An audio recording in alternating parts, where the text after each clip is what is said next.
بسم اللہ الرحمن الرحیم۔ السلام علیکم۔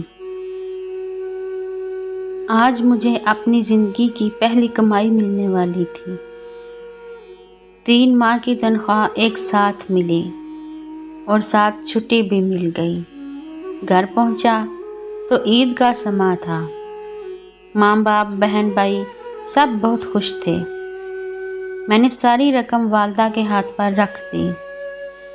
والدہ نے رقم کا تیسرا حصہ راہ خدا میں خرچ کرنے کی نیت سے علیحدہ کیا اور کہا کہ اس رقم سے ایک بیوہ عورت کے گھر راشن خرید کر پہنچا دینا، جو دور کے ایک محلے میں رہتی تھی۔ میں اسی وقت گیا اور راشن خرید کر لایا۔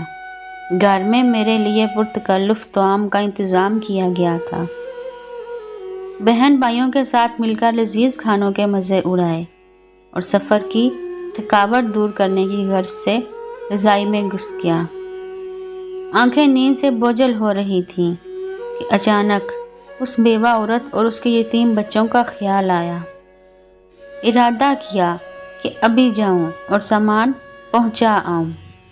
طبیعت میں سستی تھی، سوچا کل پہنچا دوں گا، لیکن بعد میں خیال آیا میں تو پرتکلف کھانے کا مزہ لے چکا، کہیں وہ بچے بھوکے نہ ہوں۔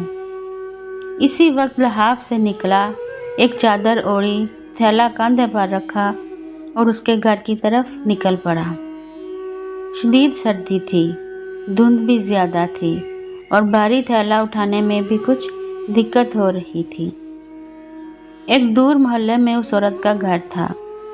اس کا شوہر مزدوری کرتا تھا اور 4 بچے تھے۔ ایک ناگہانی حادثے میں شوہر کی موت ہو گئی اور اب اس کے یتیم بچوں پر دست شفقت رکھنے والا کوئی نہ تھا۔ قسمت بھی بہت ستم ظریف ہے، کبھی ایسے لوگوں کو لپیٹ میں لے لیتی ہے جن کا خدا کے سوا کوئی نہیں ہوتا۔ خیالات کا ایک سمندر لیے اس بیوہ عورت کے گھر کے باہر پہنچا۔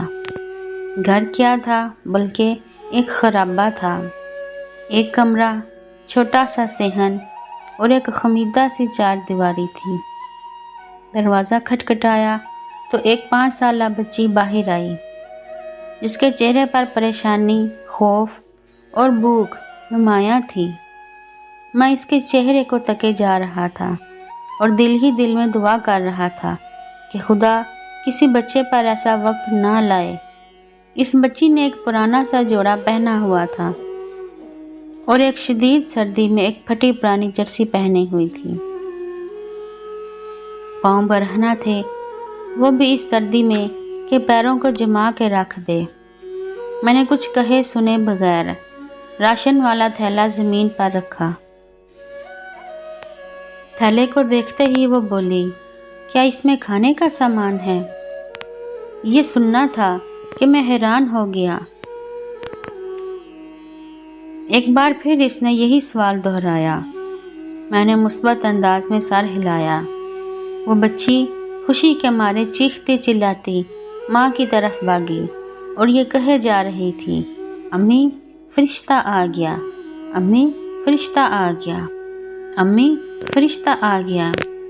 اور پھر 2 اور چھوٹے چھوٹے بچے خوشی کے مارے دروازے پر دوڑے چلے آئے، کبھی مجھے دیکھتے، کبھی اس تھیلے کو، اور خوشی سے لوٹ پوٹ ہوئے جا رہے تھے۔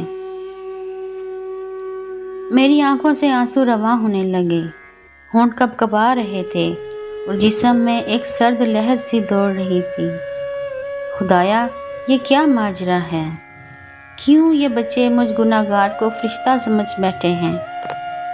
انہی سوچوں میں غلطاں تھا کہ ایک خاتون جو ان کی ماں تھی دروازے پر آئی اور دروازے کی اوٹ میں کھڑی ہو کر روحانسی آواز میں یہ کہنے لگی، میرے بچے 2 دن سے بھوکے تھے، غیرت گوارا نہیں کرتی کہ کسی کے آگے ہاتھ پھیلاؤں۔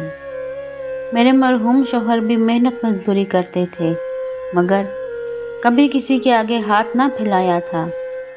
ان کے چلے جانے کے بعد ان کی دیکھ بھال کرنے والا کوئی نہیں۔